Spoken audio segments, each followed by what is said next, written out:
Chers amis, je profite de cette opportunité pour réagir, faire un droit de réponse à l'adresse d'un journaliste de l'Obs. Il s'agit de François Reinhardt. Par rapport à une émission Oncle Obs sur la question de Mayotte. Et à travers ça, je voudrais aussi apporter un démenti ou déconstruire des mensonges que nous servent à chaque fois les médias français sur la question de Mayotte et tout ce qui suit par rapport à la question de Ombouchou. Et par rapport à ça, je voudrais particulièrement dire déjà aux médias français que c'est toujours facile de critiquer les médias russes, c'est toujours facile de critiquer les médias des autres pays, mais tout en continuant symétriquement de faire exactement pareil, c'est-à-dire de servir un narratif mensonger qui sert la politique ou l'attitude de l'État français sur la question de Mayotte, alors que aussi bien l'histoire que le droit est clair là-dessus et ne souffre d'aucune ombre sur la question. Dans l'émission d'Obs, François, le journaliste explique quoi? Il explique que sur la question de Mayotte, il a parlé je vais lui répondre sur 3 points précis. Il a parlé de la question du vote, du référendum. Il a évoqué également la question de la déstabilisation des Comores à travers l'arme migratoire. Et troisième élément, il a parlé de la question de l'aide au développement.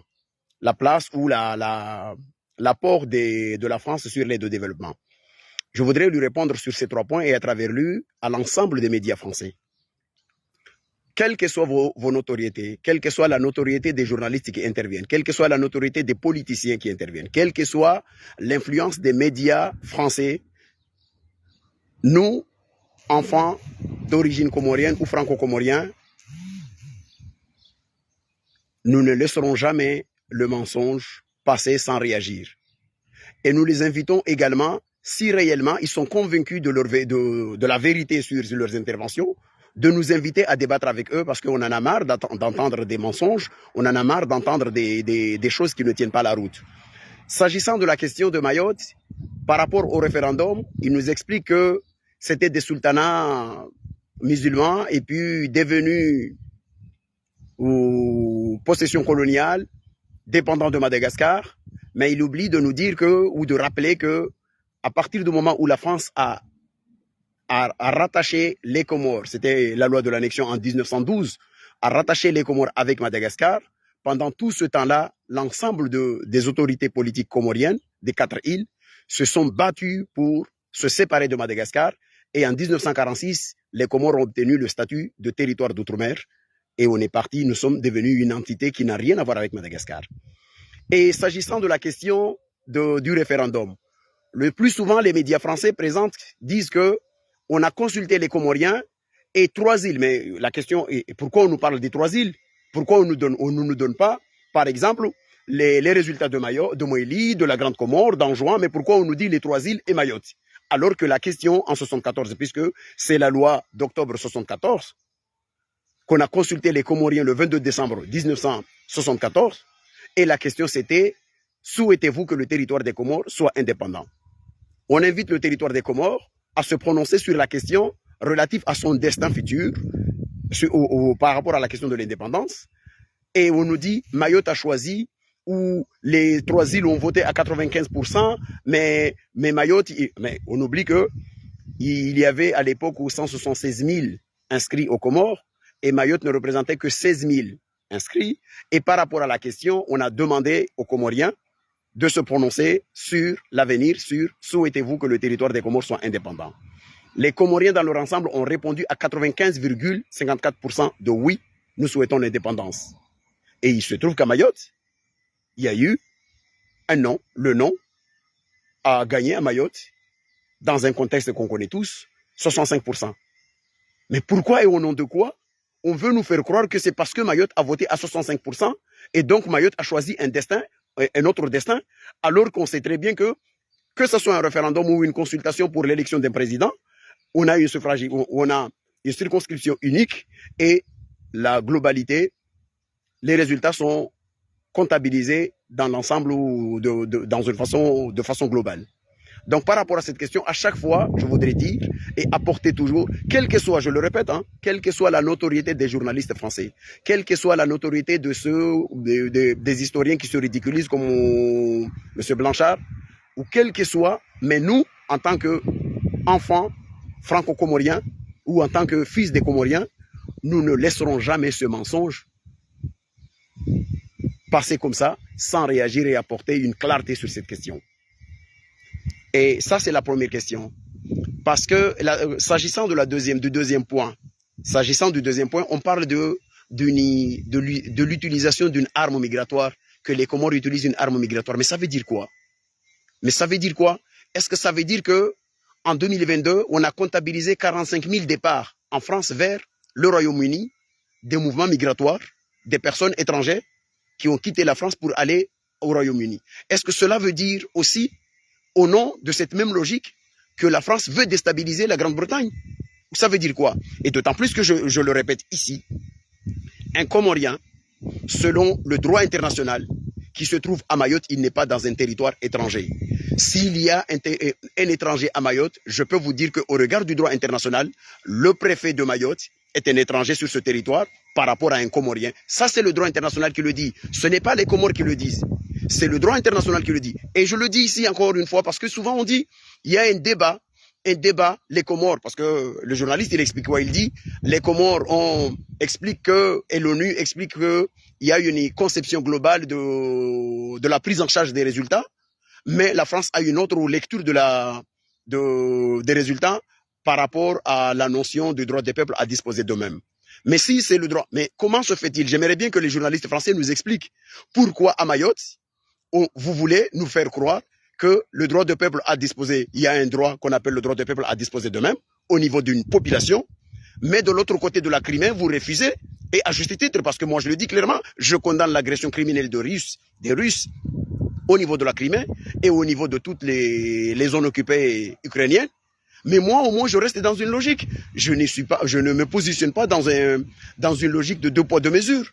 Pourquoi en France, on continue à dire qu'à Mayotte, les gens ont choisi au nom de la même règle, mais au niveau de la Russie, on veut expliquer que c'est une agression insupportable d'un pays souverain, etc., etc.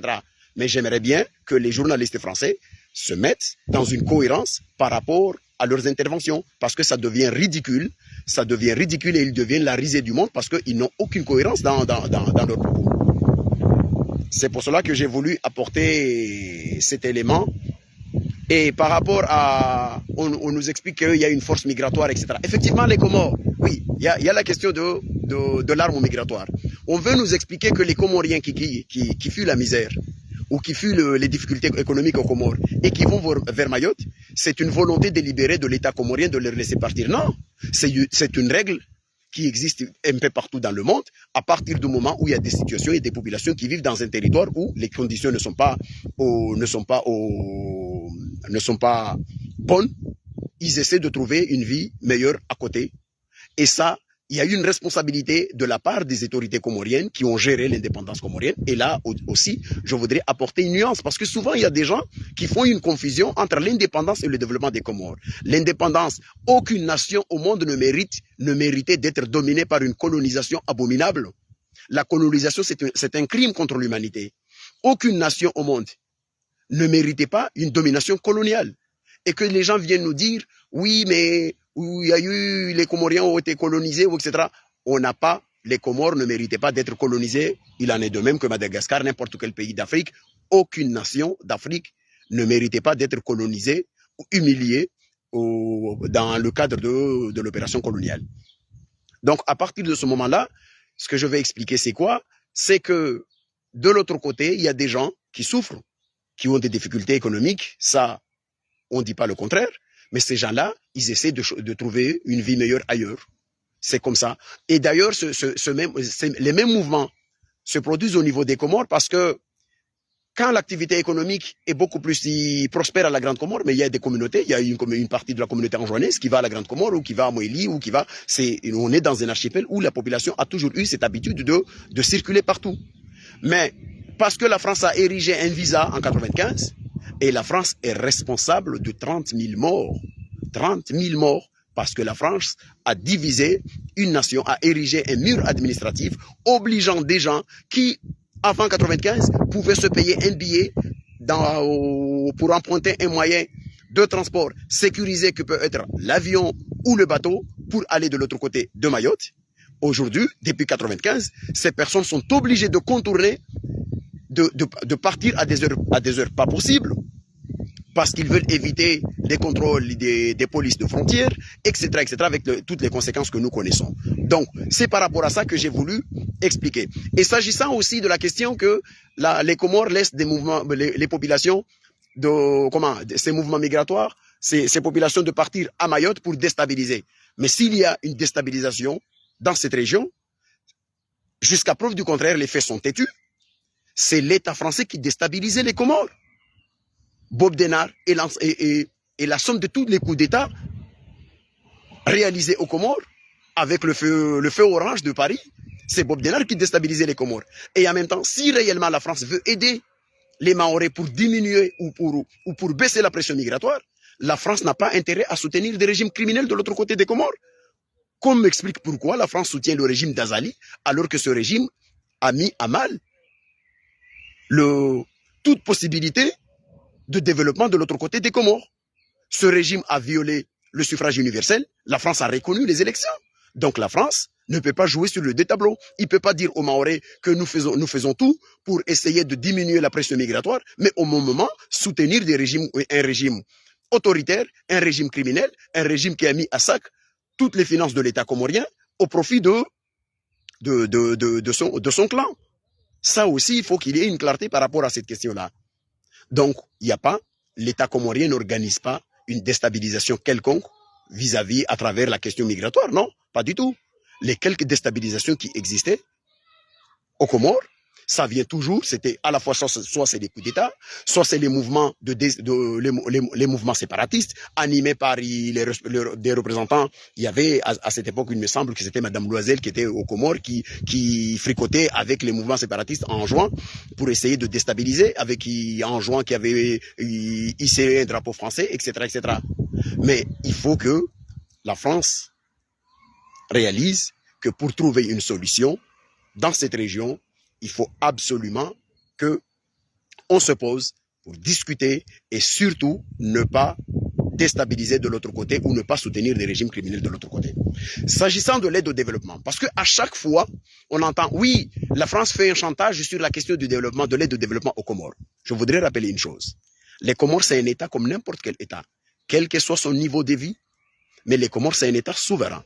Et comme tout État souverain, les Comores organisent son budget. Et le budget des Comores, il y a le budget de fonctionnement.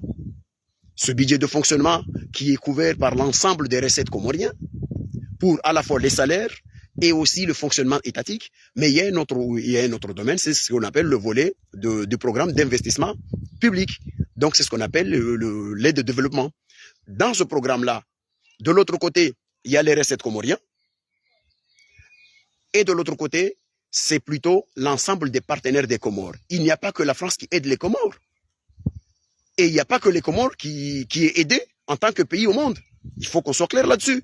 Il faut qu'on arrête de nous parler du chantage, du aide au développement, ou etc., en nous racontant des histoires qui ne tiennent pas la route. On parle de l'aide au développement. Je vous dis, quand on parle du développement des Comores, il y a le budget de l'État comorien.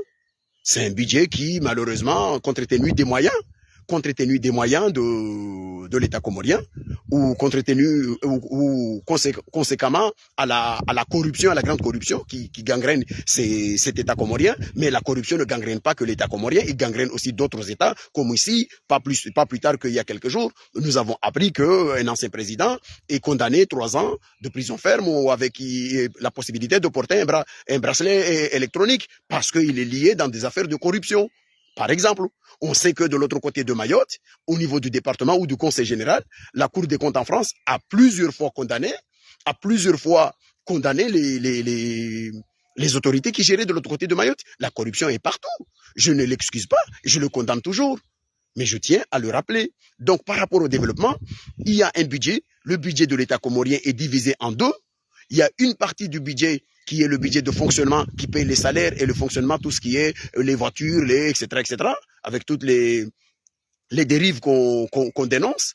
Et de l'autre côté, il y a le programme d'investissement, parce que l'État comorien n'a pas les moyens à la fois de fonctionner, d'investir pour le fonctionnement et l'investissement. Et l'autre côté du budget, ce budget-là, et il y a de l'aide, c'est les partenaires multilatéraux. Parmi ces partenaires-là, il y a les FMI, la Banque mondiale, la Banque de développement africain, il y a l'Union européenne, il y a la Ligue, oui, il y a, je cite que ce quelques partenaires, et il y a aussi ce qu'on appelle les partenaires bilatéraux. Et parmi les partenaires bilatéraux, il y a la Chine, il y a les Émirats, il y a la France, il y a l'Arabie Saoudite, il y a le Maroc, il y a même d'autres pays, etc., etc. Et donc, c'est par rapport à ça, c'est à ce niveau-là que la France participe au développement. C'est de ce niveau-là que la France aide. Et pourquoi la France aide de ce côté-là? Parce qu'en France, il y a la politique d'aide au développement et de la coopération internationale. Si la France a décidé un jour qu'il faut qu'il ait ici, dans son budget en France, de redéployer une partie de son budget pour aider la coopération du développement international, c'est parce qu'il a peut-être ses raisons. Mais vous croyez que si la France s'engage à aider des pays, c'est juste pour la bonne, c'est au nom de l'humanité? Non, c'est parce que la France réalise d'abord, premièrement, que pendant toutes ces périodes qu'il a colonisé ces pays-là, malheureusement, ces pays ont accumulé un retard énorme. Mais je rappelle ici que la France a colonisé les Comores. La France est venue aux Comores en 1841 à partir de Mayotte, et la France a quitté les Comores en 75. Avant 65, il n'y avait que 14 médecins aux Comores. Même j'ai vu des documentaires à Mayotte où j'ai vu, comment il s'appelait, Adrien Giraud, qui expliquait que le développement de Mayotte a commencé 2 ans après l'indépendance des Comores. Ça veut dire qu'il a même déploré 35 ans de retard économique, parce que la France a commis des erreurs. La France a commis des fautes par rapport à ça.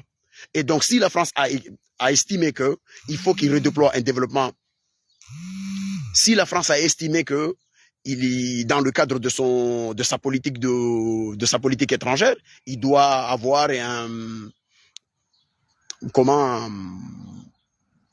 budget conséquent ou pas alloué au développement de la coopération internationale, mais c'est parce que la France a ses raisons. C'est peut-être parce qu'il y a aussi des choses qui bénéficient par rapport à ces États. Pour des raisons, je ne vais pas m'étaler là-dessus. Donc, par rapport à cette question-là, effectivement, la France aide les pays. Et quand on regarde tous ces pays qui apportent aux Comores, il se trouve que la France se situe parmi les premiers pays qui apportent de l'aide au développement aux Comores. Mais je voudrais insister là-dessus. Nous allons faire l'anatomie ou l'autopsie de l'aide de développement de la France aux Comores par rapport à d'autres pays. Déjà, aux Comores, on sait très bien que si ma mémoire est bonne, l'aide au développement aux Comores, l'AFD aide 19 pays en Afrique. Il y a le Sénégal, il y a la Mauritanie, il y a la Burkina Faso, il y a beaucoup d'États, il y a beaucoup de pays qui bénéficient de cette aide-là. Et on ne peut pas, au nom, parce que la France occupe illégalement Mayotte, parce que la France viole le droit international, est venue nous dire, oui, la France aide Mayotte. Mais pourquoi la France ne va pas coloniser une partie du Sénégal? Pourquoi la France ne va pas coloniser une partie de la Mauritanie? Pourquoi la France ne va pas occuper illégalement une partie du Djibouti? Parce que la France aide aussi ces États. Ce n'est pas parce que la France apporte de l'aide au développement aux Comores que ça excuse l'occupation illégale du territoire des Comores. Et aujourd'hui, je voudrais aussi intervenir, je voudrais aussi rappeler une chose. Est-ce que vous croyez sincèrement qu'un petit pays qui se situe dans les 160e ou étapes les plus beaux, 160e dans le rang du développement économique au monde, a les moyens de tenir tête à une puissance économique comme la France, qui est 6e puissance économique du monde, membre permanent des Nations Unies, disposant d'un droit de veto? Pendant 47 ans, cette question n'a pas trouvé de solution. C'est tout simplement parce que si cette question ne trouve pas de solution, ça s'explique tout simplement parce que le droit international est du côté des Comores. Au jour d'aujourd'hui, si la question de Mayotte est à ce niveau-là, c'est tout simplement parce que la France bénéficie d'un grand atout qui se nomme la lâcheté de certaines autorités comoriennes sur ces questions. Donc, revenons sur la question de l'aide de développement. Parce que si vous regardez, il me semble que de 2007, selon les derniers chiffres que j'ai vus au niveau de l'AFD, sur les publications de l'AFD, de 2007 à 2018, à 2017, 2007 à 2000, oui, 74 millions d'euros. Il y a 74 millions d'euros engagés dans de appui au développement ou à l'initiative de développement aux Comores, sur des domaines bien précis. La santé,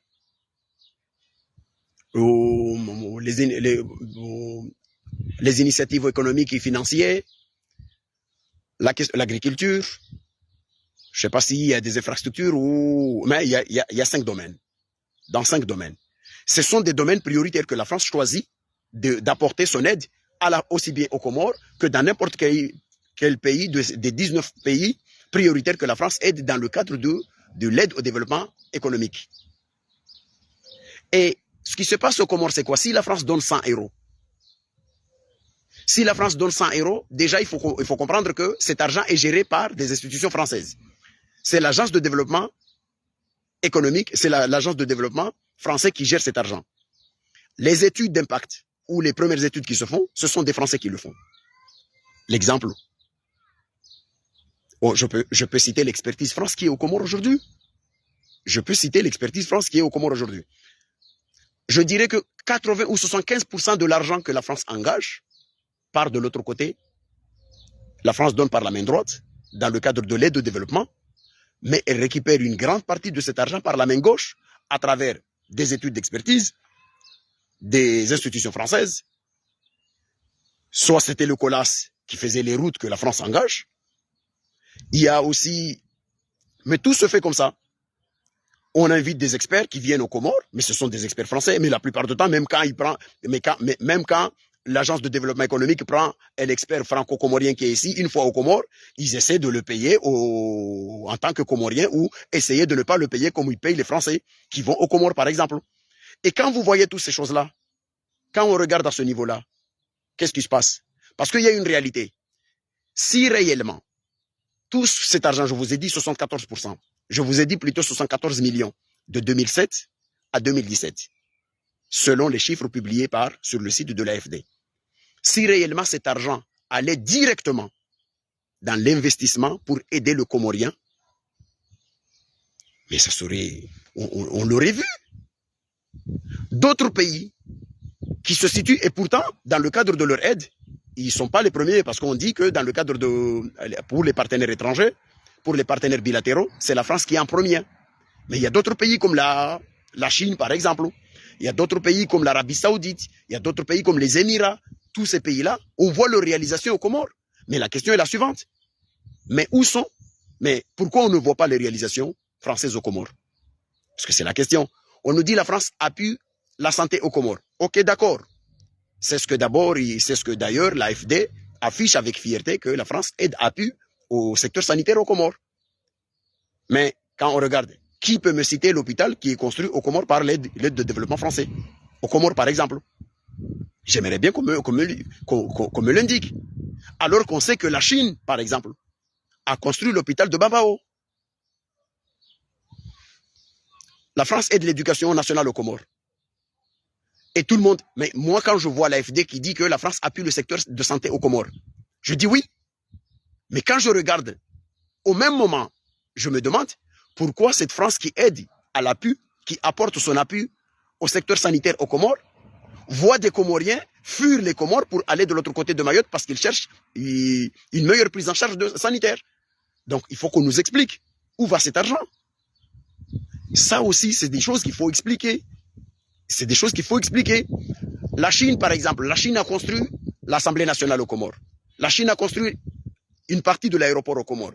La Chine a construit le stade de Malouzine. La Chine a aidé à la construction de certaines infrastructures. Mais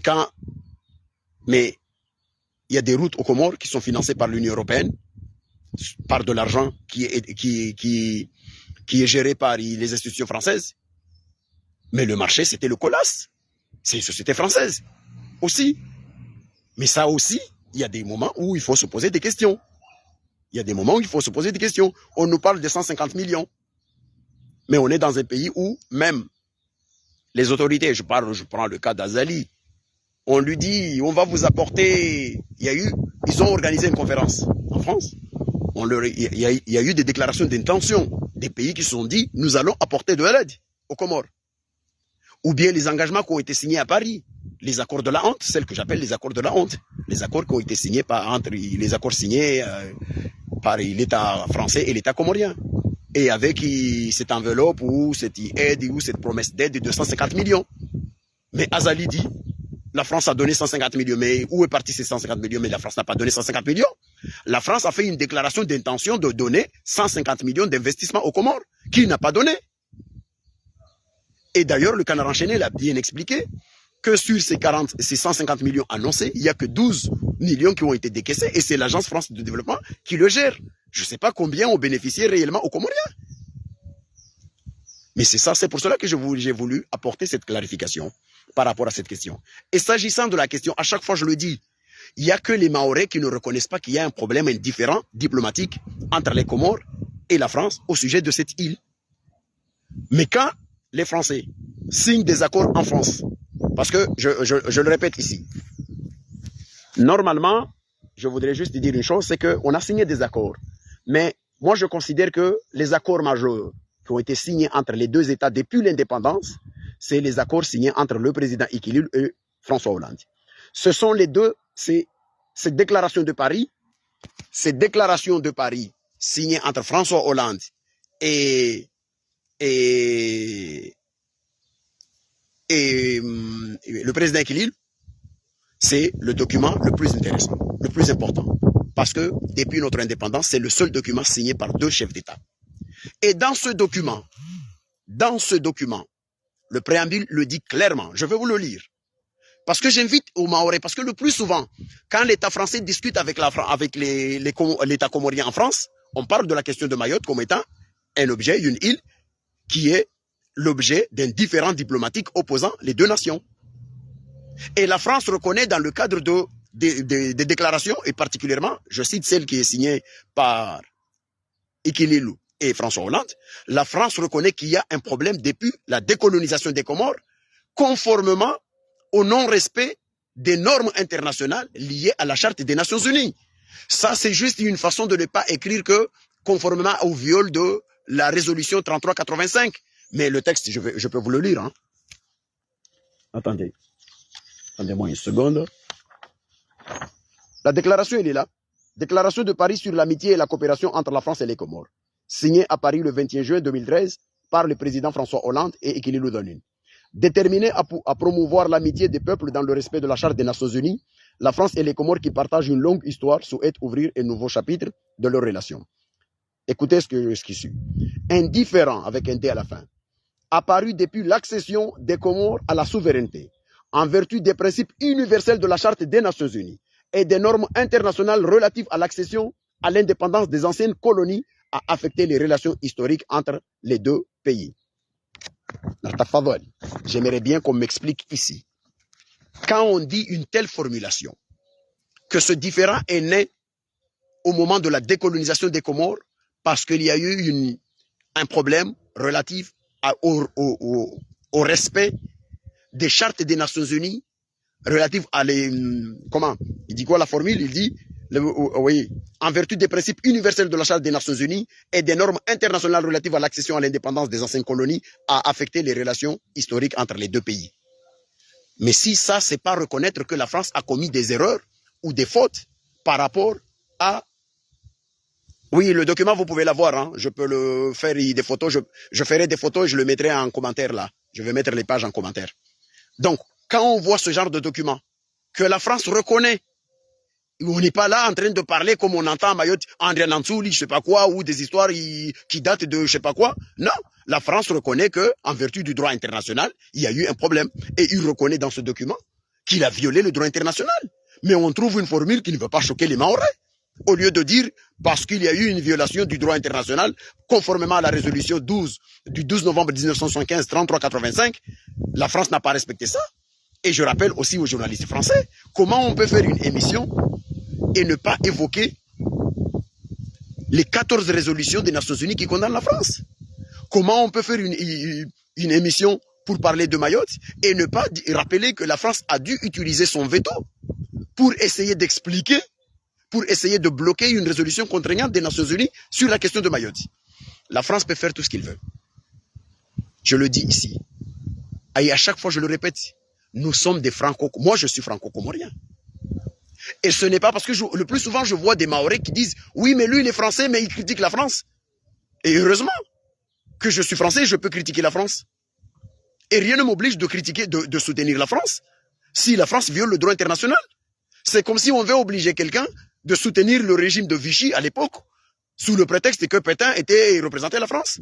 Non, la France a des valeurs, et la France n'est grande que quand elle incarne les valeurs qui ont fait d'elle une grande nation.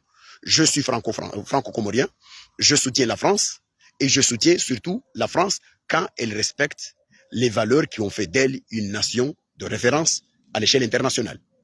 Donc, je finis là-dessus pour dire tout simplement une chose, c'est que tant qu'au niveau de Mayotte, on ne réalisera pas que ce problème-là, nous avons un sacré problème qu'on doit essayer de trouver une solution. Mais quand on continue à dire, oui, on n'est pas comorien, on n'a jamais été comorien, mais vous pouvez dire tout ce que vous voulez, mais à chaque fois que la France discute avec les Comores, vous voyez les documents qui sortent, on essaie de tout faire pour ne pas écrire qu'il y a des clandestins, parce que les Comores refusent qu'on utilise cette appellation.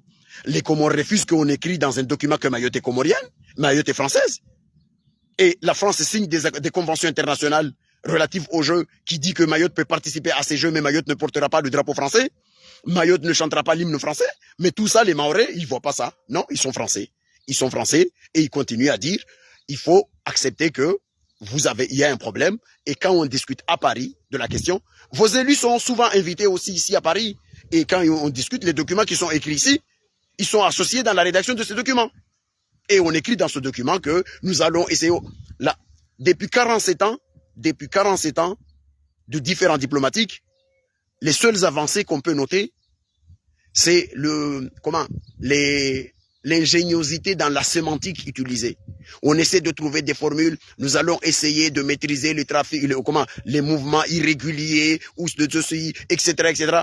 On fait tout pour ne pas choquer de l'autre côté, pour ne pas choquer les Mahorais et pour ne pas choquer aussi l'État comorien.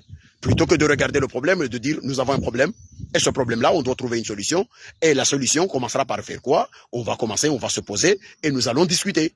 Nous allons discuter, allons-y peut-être, le différent diplomatique peut exister est là et il peut rester là comme tant d'autres différents diplomatiques dans le monde, mais en attendant, nous allons essayer de travailler certains domaines auxquels on peut essayer de trouver des solutions et alléger la pression migratoire, par exemple, au niveau de Mayotte.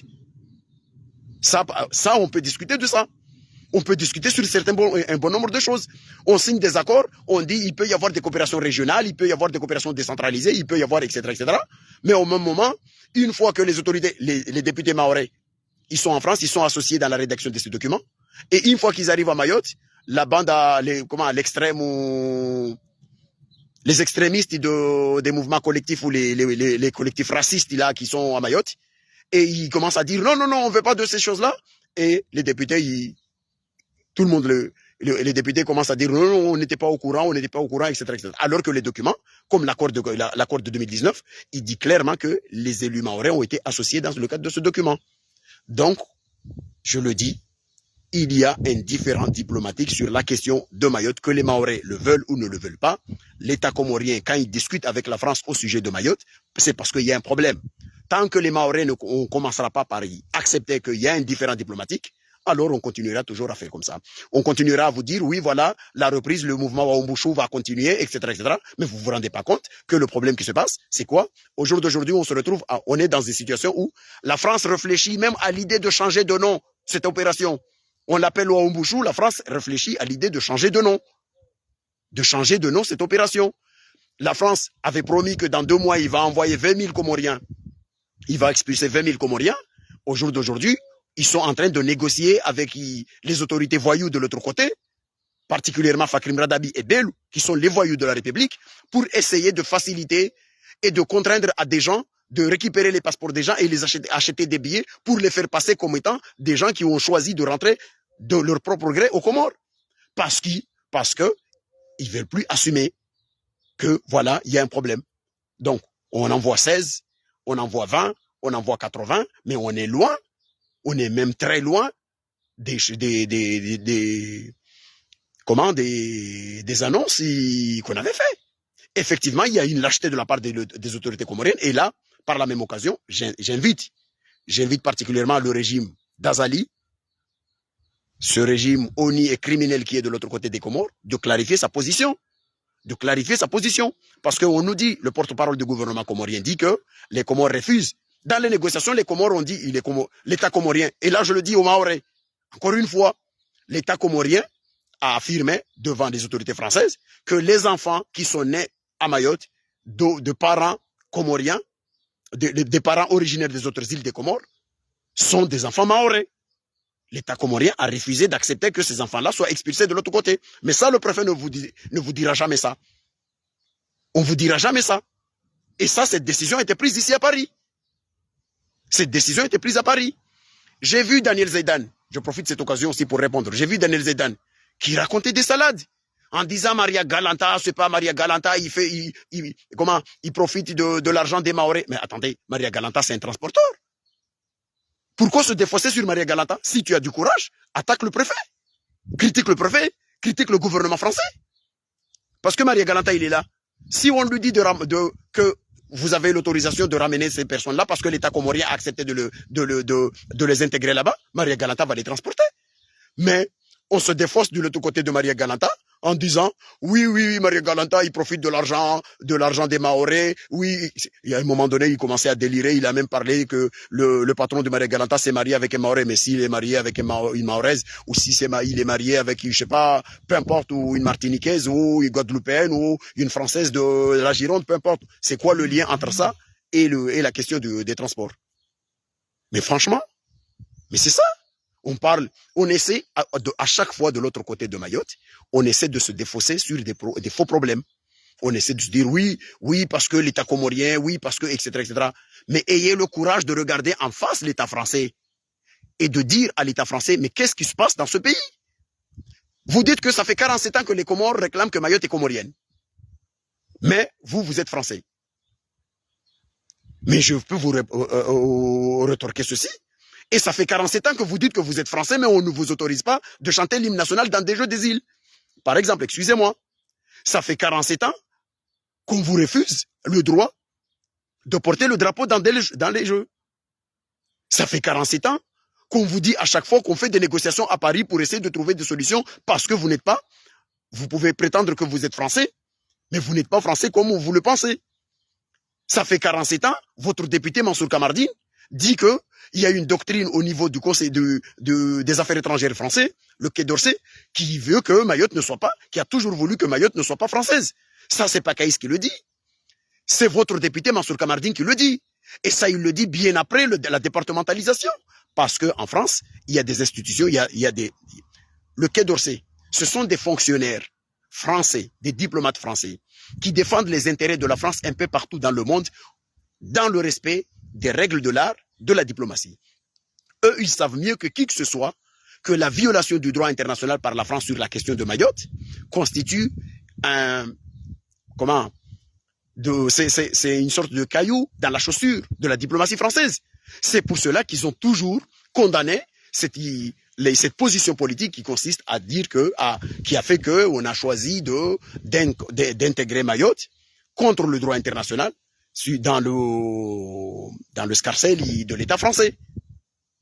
Mais tout ça, mais là, non.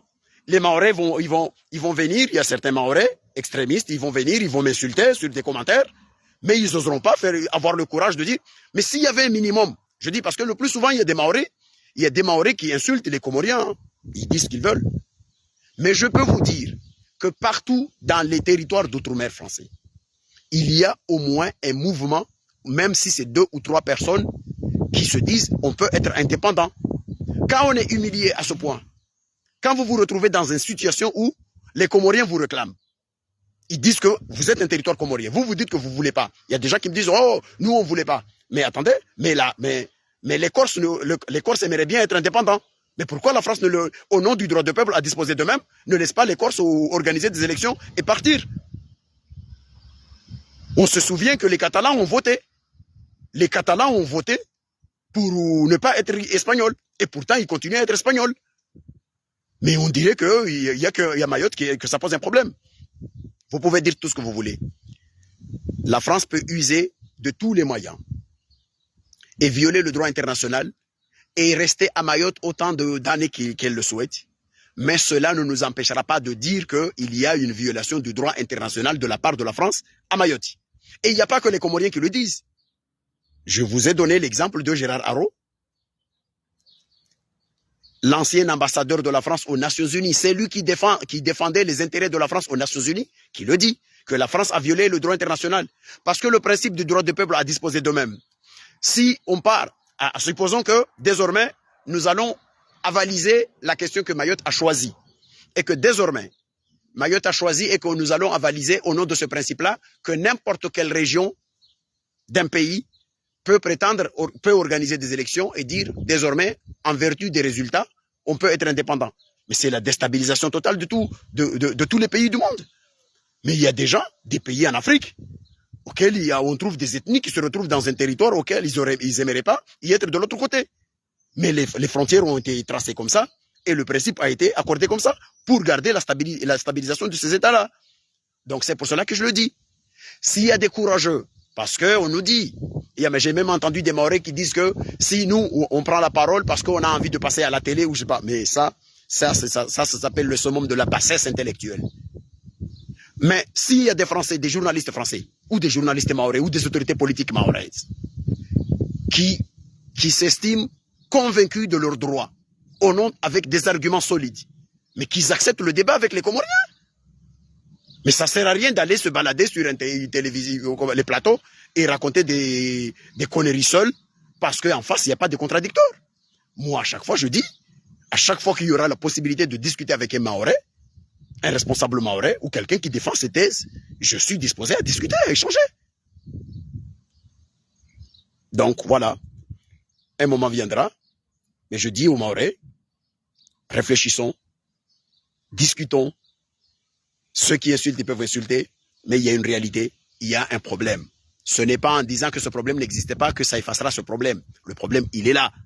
Mayotte, c'est un territoire qui appartient à l'État comorien selon le droit international et que la France occupe illégalement et que la France a été condamnée plus de 14 fois aux Nations Unies.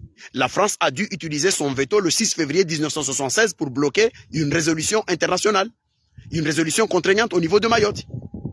Quelle que soit la position, vous pouvez toujours continuer à dire que vous êtes français. Ça, vous pouvez le dire, mais ça ne changera pas. On continuera toujours à dire que la France sera toujours condamnée au niveau des Nations Unies et partout dans le monde. Les États comme la Russie, par exemple, qui veut se justifier dans ses abominations criminelles de l'autre côté de l'Ukraine, se servira de ce précédent français pour justifier sa position criminelle au niveau de l'Ukraine.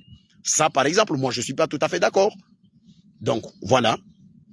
Voilà, j'ai voulu à la fois, au départ, répondre à un journaliste de l'Obs et à travers lui, à l'ensemble des journalistes français qui nous servent un narratif mensonger sur la question de Mayotte et par la même occasion, répondre à quelques questions qui surviennent le plus souvent à chaque fois que les Comoriens ou moi particulièrement interviennent sur la question de Mayotte. Allez, chers amis, à la prochaine, Inch'Allah, et je vous dis bonne soirée.